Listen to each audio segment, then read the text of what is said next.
Bonjour, aujourd'hui nous sommes à Ribeauvillé. On va à la rencontre de la plus vieille cave coopérative de France. Je vous propose de me suivre.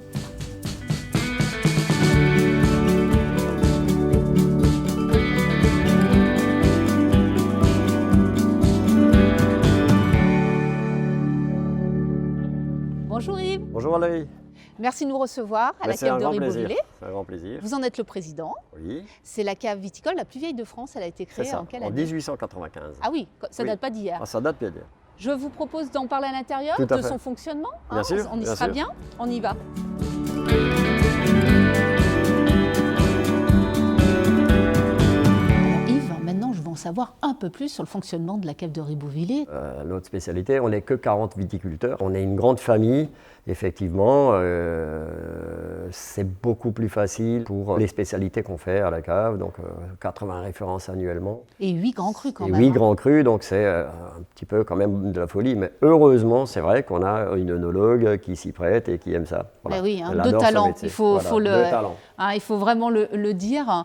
Après, la cave de Ribeauvillé, ça a toujours été une charte de qualité qui a été mise en place depuis des années. C'est ça. Et là, dernièrement, et ça, il faut vraiment le dire, hein, vous avez obtenu le niveau 3 en HVE, qui est la haute valeur environnementale. Vous pouvez nous en dire plus? Alors déjà, notre charte date de 2001, donc on a fait beaucoup d'efforts au niveau des intrants, etc. C'est très drastique. C'est très drastique. C'est autant à la vigne qu'au chai. C'est autant à la vigne qu'au chai. Et donc, ça veut dire quoi? HVE3, haute valeur environnementale. Donc, on travaille dans le respect de la nature, tout simplement. Puis l'autre particularité, et pas des moindres, hein, c'est que la cave est propriétaire d'un monopole qui s'appelle le Clos du Zanacker, et au cœur de l'Osterberg quand même. Oui, c'est ça. On va peut-être aller directement dans les vignes, hein, ce sera mieux pour en parler. Absolument, on y va.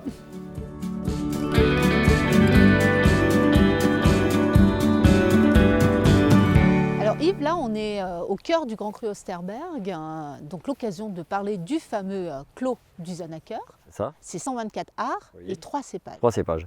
Riesling, Pinot Gris et Gewürztraminer. Et c'est pas de la complantation, hein. Ce n'est pas de la complantation, il y a 3 vignes. D'accord, parce qu'après ça sera assemblé pour le fameux Clos du Zanacker. Exactement. Et l'autre particularité, c'est là où aussi on reconnaît l'emplacement du clos, c'est les fameuses Les statues. Les statues. Elles ont c'est été ça. érigées En 2002, par Christian Lapie.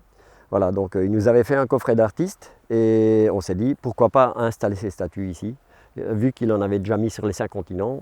Voilà. emplacements de rêve quand Voilà, même, je hein, pense, sur oui. le clos. Ouais, ouais. Justement, en parlant du clos, j'ai une envie quand même de le déguster. On va faire. On va faire le pique-nique. faire. Allez, on y va.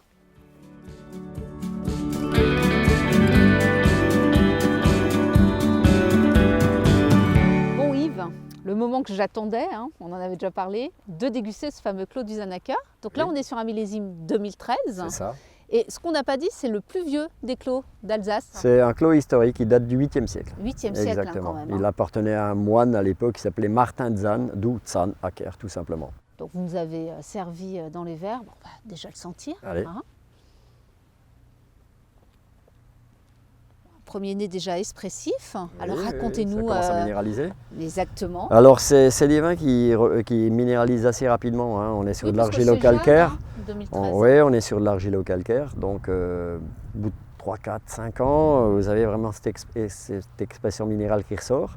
Là, on est sur un 2013, effectivement. Donc là, il y a une dominante Riesling. Oui, on le sent. Voilà. hein, au Chaque niveau du année, nez. on va dire, il est un peu différent. Mais là, on est vraiment sur une dominante Riesling.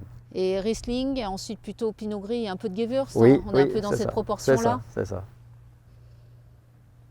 Mais il y a également un très joli bouquet au niveau des fleurs et des fruits. hein, C'est ça. C'est ça. Très expressif. Bon, on va le passer en bouche. À votre santé, Yves. À la vôtre. Alors sur ce vin-là, le Riesling est en train de s'affirmer. C'est un grand vin de garde, donc entre 15 et 20 ans. Belle minéralité, Belle belle minéralité, salinité. belle salinité, belle longueur en bouche.